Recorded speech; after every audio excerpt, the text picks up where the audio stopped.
बाजूला गाडीवरती फिरतात ते, म्हणजे ते कधी पण मुली बाहेर निघल्या की डायरेक्ट नंबर आयडी मागतात इन्स्टाच्या, म्हणजे डायरेक्ट आयडी थांबून गाडी थांबून. महाराज खुद्द आपण आला. यावं लागलं, न राहून यावं लागलं. हल्ली एक वाक्य सतत आमच्या कानावर येतं, महाराज तुम्ही पुन्हा जन्माला या, महाराज तुम्ही पुन्हा जन्माला या.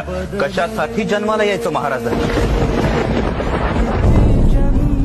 त्यांनी निर्माण केलेल्या स्वराज्याची ही अशी दुर्दशा झालेली बघायला.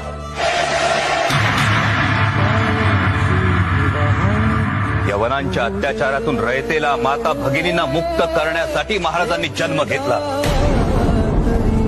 त्यांनी स्वराज्य उभं केलं, एवढंच नव्हे त्याचं सुराज्य करून दाखवलं.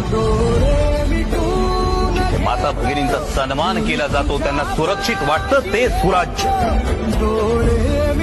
तुम्ही तरुण स्त्रियांचा हा असा अवमान करता. महाराजांनी आयुष्यभर एक शिकवण दिली, परस्त्री माते समान. पुस्तकात लिहिण्यासाठी की भाषणांमधून बोलण्यासाठी?